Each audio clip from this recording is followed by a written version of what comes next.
Samaan ko sa kanya. Mabuti pa, di ako nalawagan sa kanya. Yung inaakala ko na okay na ang lahat o okay ang lahat ay matapos ang kanilang pagsasama ay hindi ko akalain na may mga ganito palang nangyari. Kala ko naman magpangita kami mabuti samahan. Hindi pala. Iisula pa din sa biyanan niya, pati yung bayaw niya nakagagalit sa akin. Bakit daw ako sumama pa? Alam na mahirap ang paghanap ng pera. Bakit parang tila hindi yata maganda ang naging resulta ng pagkikita ng mag-ina? Ayaw pala niya ako ditong ipagsama. Bakit ako dinalong niya ako kung ako sasama? Ay, kupit-ang-pita sabi ko, ganun pala. Sabi niya sa akin, sumama ako para mabisita ko yung mga anak niya. At gusto anakin akong makita ng mga apo ko. Sabi ko, gano'n naman kay Maring Anila. Ang pala naman anakin ay nagsabi sinining ko sa akin sumama rito. Ngayong araw mga kababayan, nandito ulit kami kina Nanay Ising, kila Tatay Doro kasi may isang araw na lapse na hindi tayo dito nakabisita sa kanila dahil may mga pinuntahan din tayo. Si Commander sinamahan din namin, malayo yung lugar na pinuntahan niya. So ayun, hindi kami dito nakapunta kasi nga si Nanay noon ay inasikaso naman natin. Pero ngayon nandito tayo. Tiyak ko wala na dito si Nanay Rowena kasi parang nasabi nila kahapon yung alis nila. So baka nandito lang ngayon si Nanay Isin at si Tatay Doro. Tara samahan nyo kami ni Rans para kamustahin at bisitahin yung mag-asawa.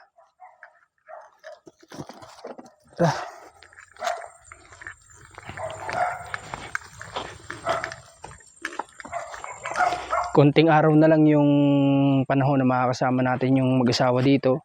Kasi nga nag-alak na panood nyo naman ang final decision nila ay doon na sila maninirahan sa Bordeos at ayun nga, sana maging masaya po sila doon. Sana ma-enjoy nila yung moment na kasama niya yung kanyang mga apo, yung kanyang anak, at maramdaman din ni Tatay Doro na mayroon siyang apo at mayroong anak na nag-aalaga sa kanila. Ba nagtatabas. Naisin, saan ang daan papunta dyan? Bukan natin. Tara.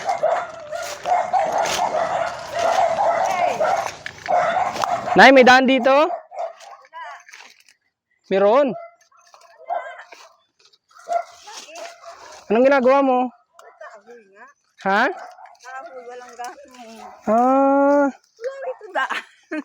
Ibig sabihin pala itong panggatong ninyo dito mo kinukuha. Sa Tatay Doro, asan po? Simula anong oras ka pa nagkukuha ng kahoy? Kanina, mga alauna. May nakuha ka naman na? Ayun. Hakutin natin. Huwag na. Ako na. Ha? Huwag na. Ikaw na lang? Kaya ko naman yan. Utay. Sige, ikaw bahala.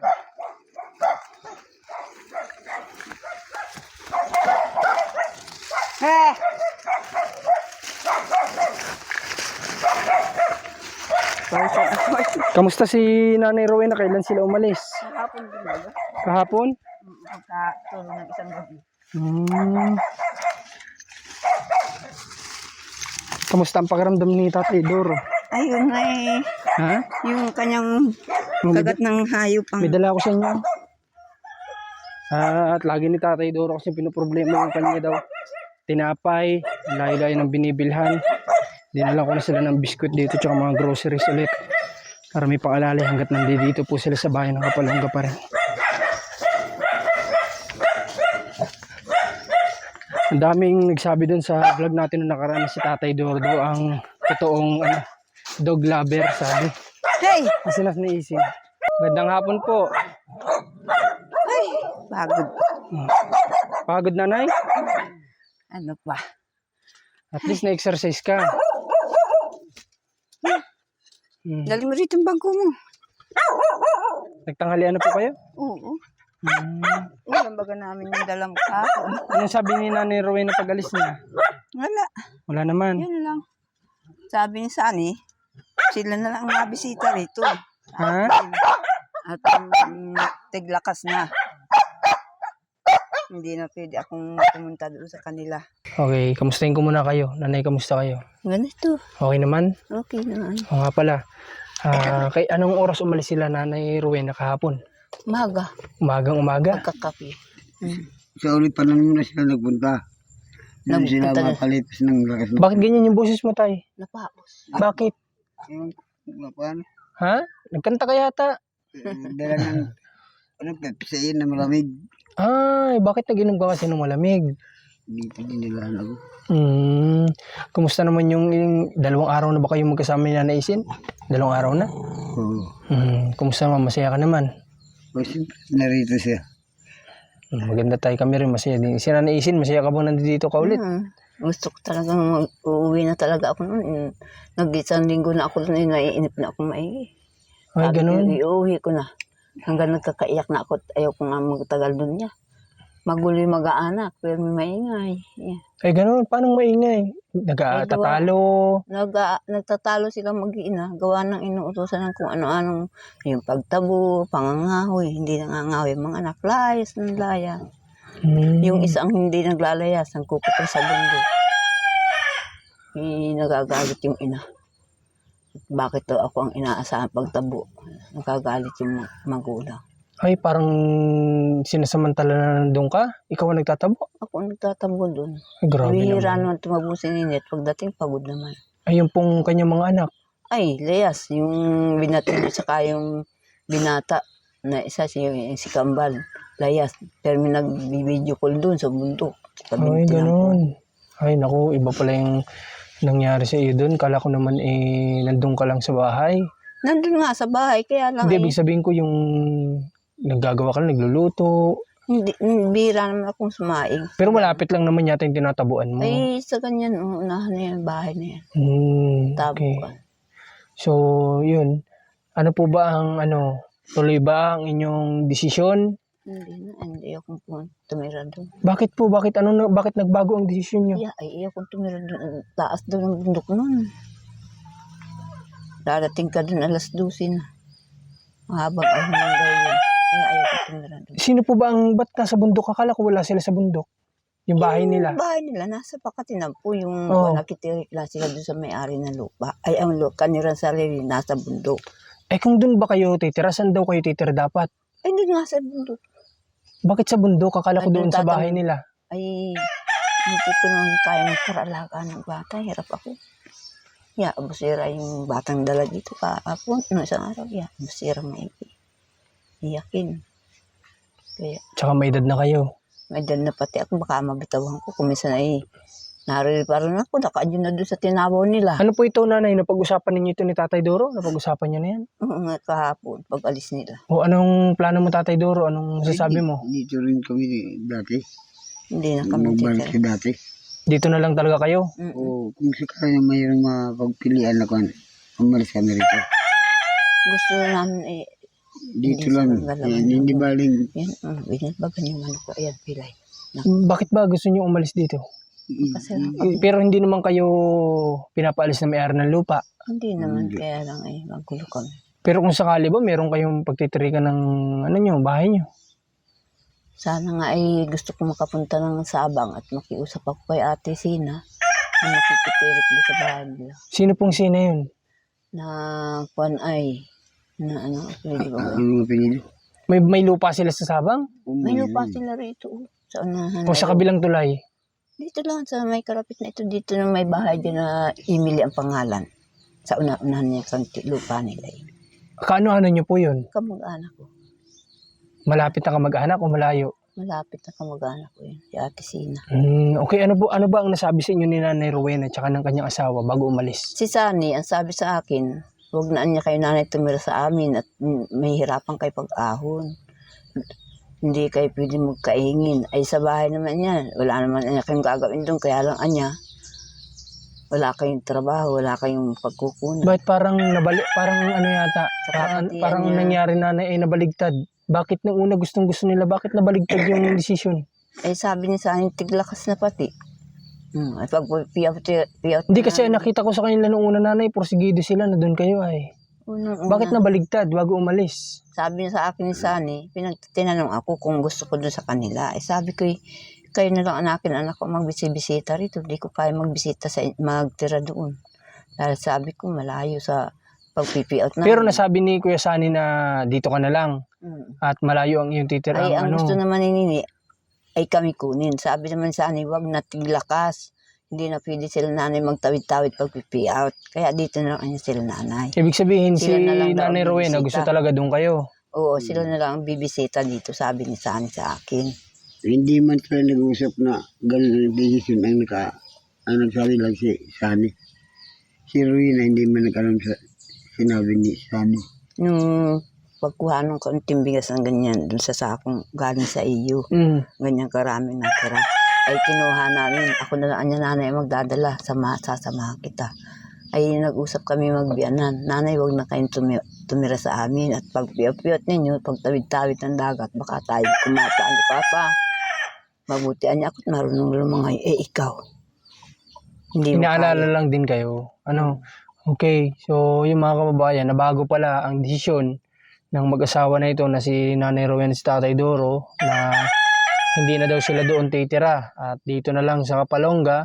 Kayo po, desisyon nyo naman po yan. Di ba sabi ko nga po sa inyo, dapat mapag-isipan nyo ng mabuti kung saan talaga kayo. Ito talagang gusto ko. Okay, kung dito, ayaw nyo dito, kung meron kayong makausap at sabi nyo nga, nagkakaproblema kayo dito, maghanap kayo ng pwedeng, maghanap kayo kasi kami ay wala kaming lupa na pwede nyo mapagtirikan sa ngayon, wala kaming alam na pwedeng mapagpatiran sa inyo na yung meron kayong magiging hanap buhay, yung hindi kayo mahihirapan. Kung yan po yung gusto ninyo, may sabi mo may gusto kang kausapin Umusapin at ko siya. kamag-anakan nyo naman, kung papayag sila, di tutulong kami para utay-utay natin mapagawa ang munting tahanan ninyo. Alam mo ba, nanay, na may tutulong sana sa inyo? Alam mo ba yon? Hindi ko alam. Na may magbibigay dapat sa inyo ng 100,000. Hindi ko alam. Hindi sa iyo na ibalita doon. Hindi. Tatay Doro alam na yon. Sinabi ko sa kanya. Kaso nga lang, medyo nung bandang huli, medyo hindi naging maayos yung pakiramdam ng dapat natutulong sa inyo. Dahil siguro sa mga naririnig niya rin sa vlog doon kay Kuya Sander, kaya binawi niya yung tulong na dapat para sa inyo, para sa pabahay niyo sana yun. Ibinalik ko na lang sa kanya.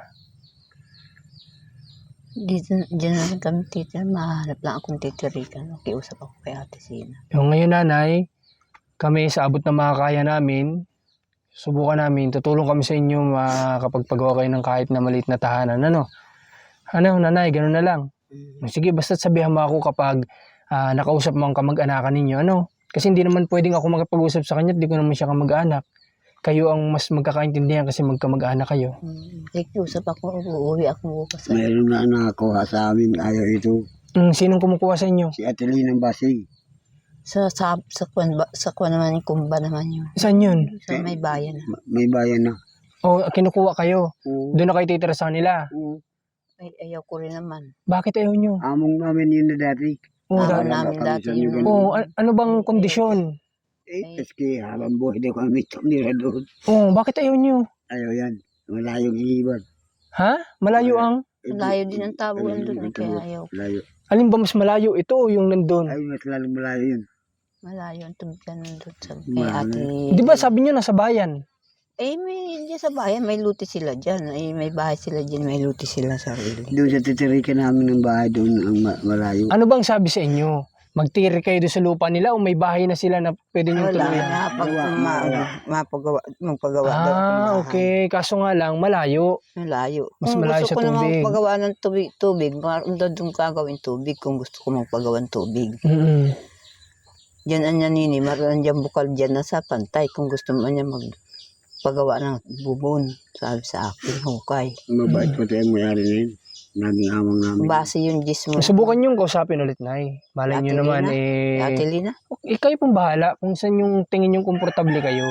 Kasi hindi ko po alam kung saan yung mga lugar na sinasabi nyo ay. Kayo po ang Yan sa may nakakaalam. kumba. Nanay, subukan mong kausapin ang iyong kamag-anak, tapos yung dati yung amo. Ano ba kayo isin? Malapit sa Danau. Yung kay Ate Lina, doon sa tinira natin nung una. Doon malapit sa Danau. May danaw doon. Di pa tayong mga manok doon.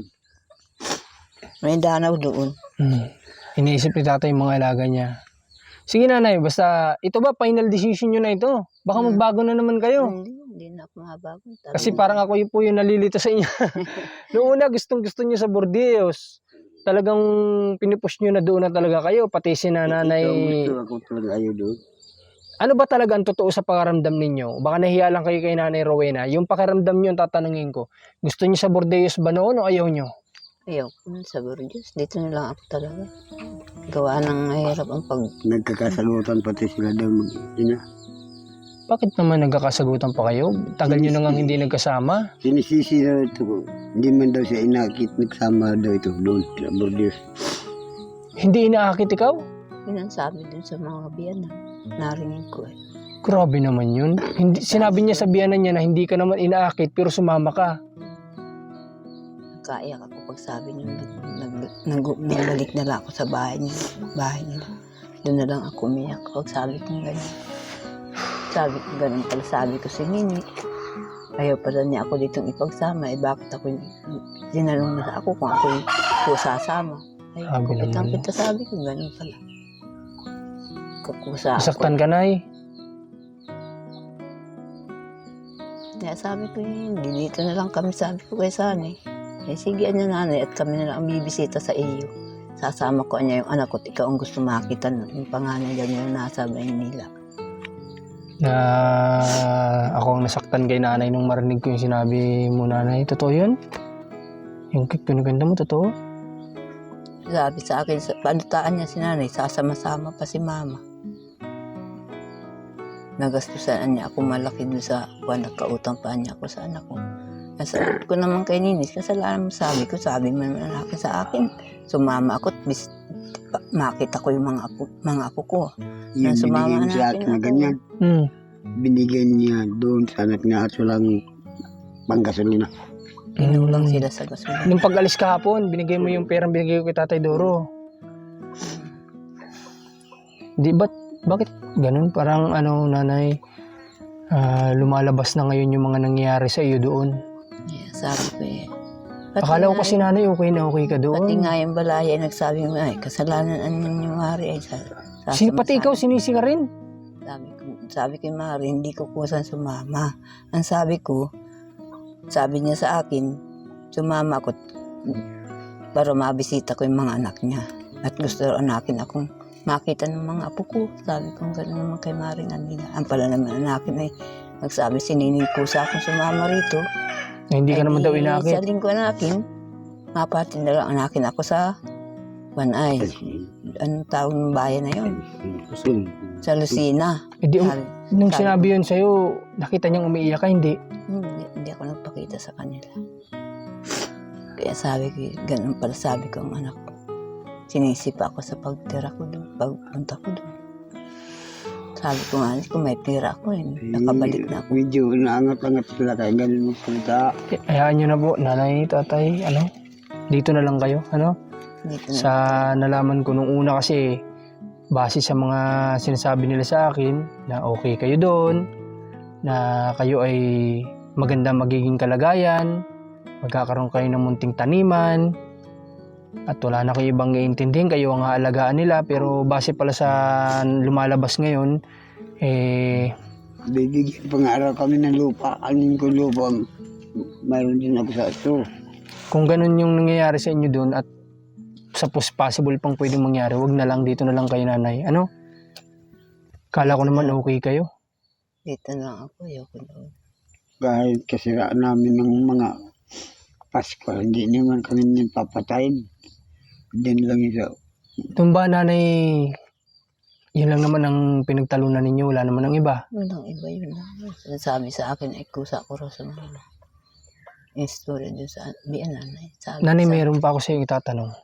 Sinabi ba sa iyo na handa akong magbigay ng pamasahe mo? Oo, yun ang sabi ni Sander. Okay, sinabi sa iyo? Tapos, bakit hindi tinanggap yung tulong ko? Eh, ewan ko kay Ruin. Sabi siya na daw makuha ng pamasahe ko. Eh, wala rin naman. Ito nga po yung sinasabi ko, Nay. Siya yung mag-aasikaso ng pamasahe, tapos ngayon, isinusumbat naman sa inyo na siya yung nagastusan, na siya yung nagkautang. May utang daw siya doon sa anak niya. Yan nga po sinasabi ko na yung tulong ko tinanggihan, tapos ngayon, Bakit kailangang isumbat sa inyo yung mga ganung bagay? Ewan. Hindi ko alam sa kanya. Eh kayo, tiyak ako, kung di ka na mainakit, sigurado di ka sasama. Ay, hindi ako sasama doon. Parang nagpasahe siya sa pagsakay sa motor papunta rito. Nagpasahe siya ng 1,000. Sa paghatid. Kintabayad ko na rin sa kanila. Pero maghinanakit ng imik akong kintabayad yun sa kanila. Nakakikita yun sa video call. Nila. Okay. Hindi naman alam yun ni Sunny na ako'y sinisisi sa pag-alis ko dito, pagpunta ko doon. Mag-aaway sila pag yun inaano ni Sunny. Maigi ko saan magsalita. Okay, mabait, kumbaga. Si Kuya Sunny, okay, kasi totoo ba nanay, yung sinabi ni tatay na ayaw daw talaga dito dapat ni Nanay Rowena pumunta, kundi si Kuya Sunny lang yung nagpursige sa kanya na pumunta dito. Totoo yun? Yun ang sabi nito. Dito Si Sunny lang nagsalita. daw ang gusto mo. Dito nagsalita si Rowena. Utos ng asawa niya na siya pumunta rito. Ayan.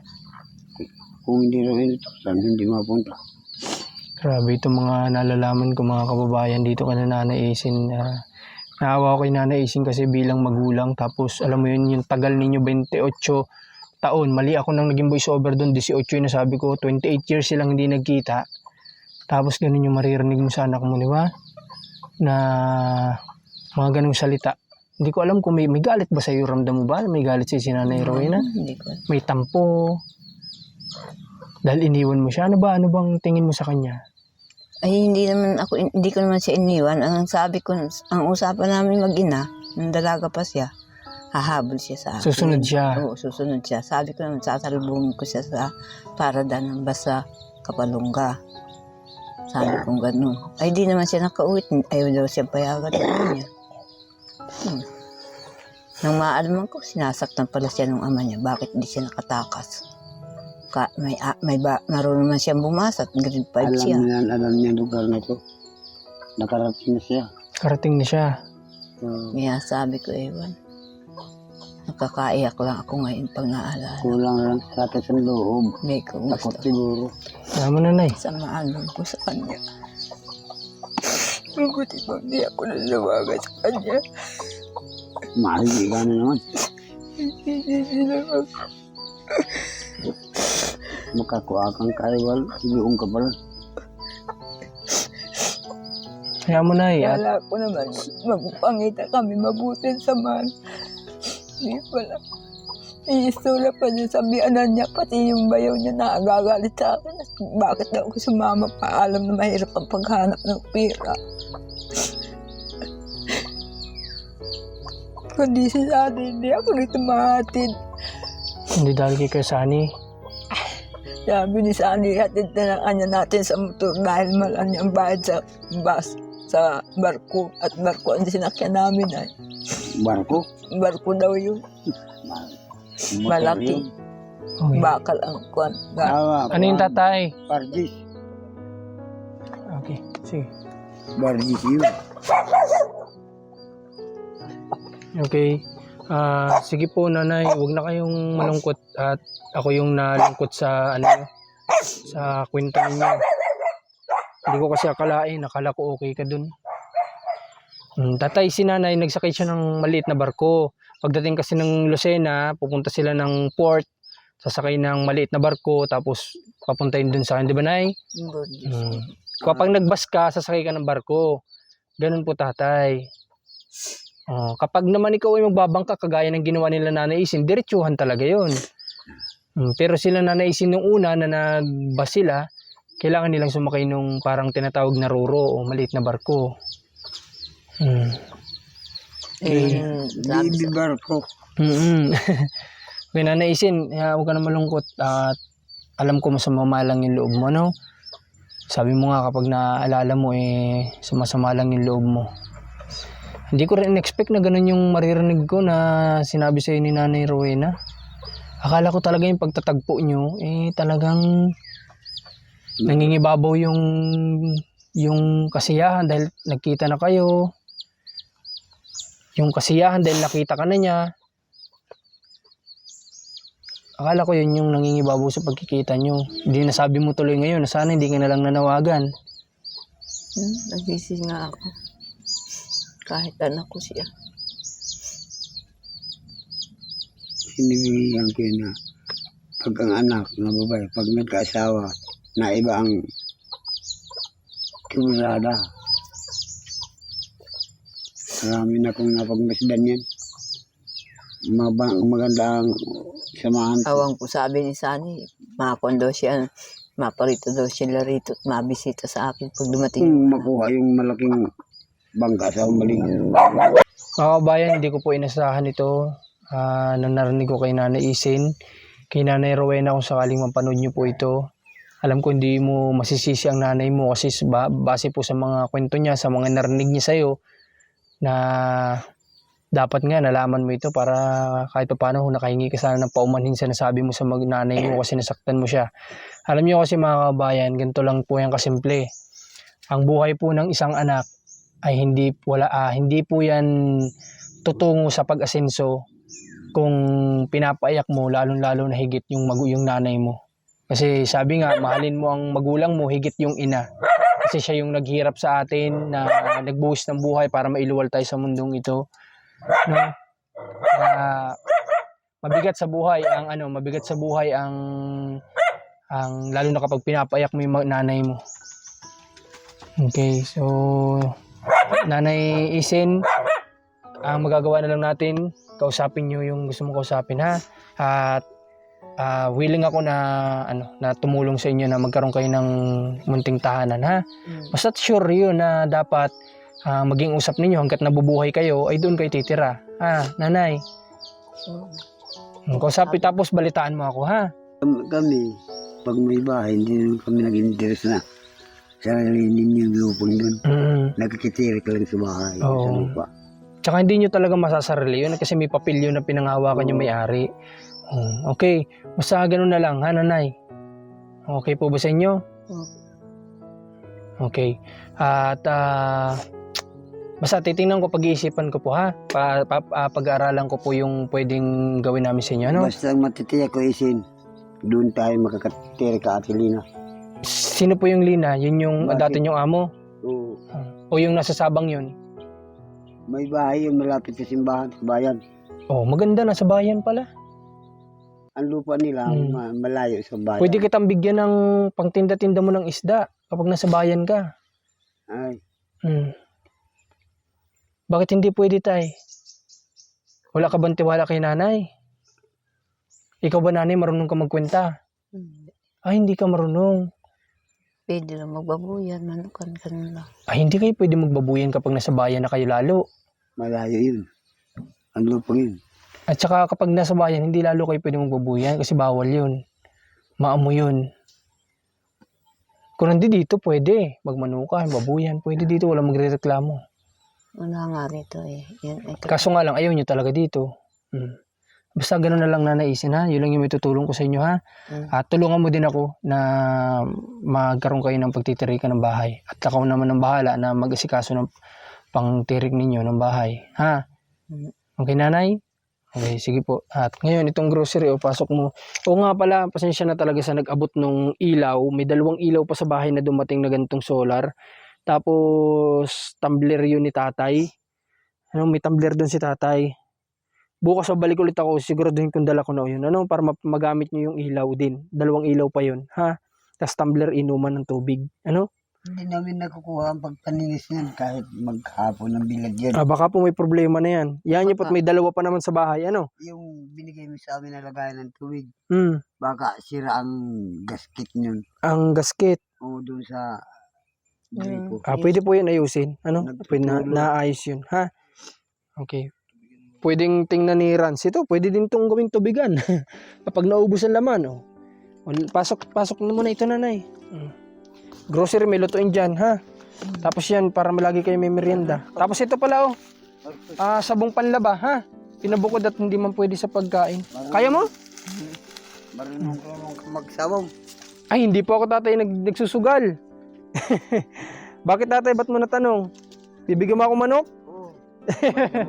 Huwag mo na ako tayo bigyan ng manok kasi kung bigay mo sa akin yan, papaluto ko lang yung kay Commander ng tinola. Wala man diferensya, basta marami. Kasi pag sabong tayo, hindi ako nagsasabong, hindi ako nagsusugal, ano? Kasi yung nakasam na hanggahan niya. Okay tayo, pag gusto mo, di pagbilhan mo na lang ako at papaluto ko masarap ang native gawing tinola. Ano? Kapag pagbilhan mo na lang ako.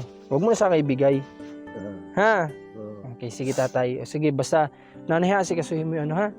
Alam kong kayang-kaya mo yan, basta kausapin mo ng matino, ng maayos, ha? Maayos na pag-uusap. Ha, nanay? Okay, yun lang may tutulong ko sa inyo. At kung kaya gusto mong magnego-negosyo, kung ano man, kung tulong kayo ni tatay. Ako ang pwede, yan hindi pwede. Susubukan natin lahat na magagawa namin pa sa inyo, no? Okay, maraming salamat mga kabayan sa panonood kay na Tatay Duro at Nanay Isi. Nalungkot ako sa nalaman ko ngayon. Akala ko talaga okay ang lahat. Akala ko yung lahat ng nakikita ko nung nandito sila ay ganun. Pero hindi pala. So, ayun lang. Sana kay Nanay Rowena, tawag kayo dito sa magulang nyo at nalaman nyo ngayon yung kung nasaktan sila sa sinabi nyo. Hingi kayo ng paumanhin para hindi mabigat sa buhay. Sila mapunta rito. Pagpunta nyo, kung mapanood nyo ito, pagpunta nyo dito ulit, hingi na lang kayo paumanhin sa magulang nyo. Kasi nasaktan sila ay sa sinabi nyo. So yun lang. Maraming salamat ulit Marcos TV Channel, Rans TV. Commander Marcos, supportan nyo yung team namin. At lahat ng makakaya namin, ginagawa naman namin. At sa lahat ng gusto magpaabot ng tulong, kina Nanay Isin, kay Tatay Doro, mag-message lang po kayo sa Marcos TV Channel na page natin. At kung ano yung bukal sa loob nyo na blessing na gusto nyo ipagkaloob sa kanilang mag-asawa. Yun, maraming salamat. Paumanhin ulit dun sa nagpadala ng ilaw. Talagang sobrang makakalimutin lang talaga ako. Sinabi na ni Commander kanina yon, ready na dun sa naiwan na naman dun sa may harap ng pinto. Pasensya na. Bukas siguraduhin kung dala ko na dito. Ayun, God bless po sa lahat. Ingat po kayo, ingat.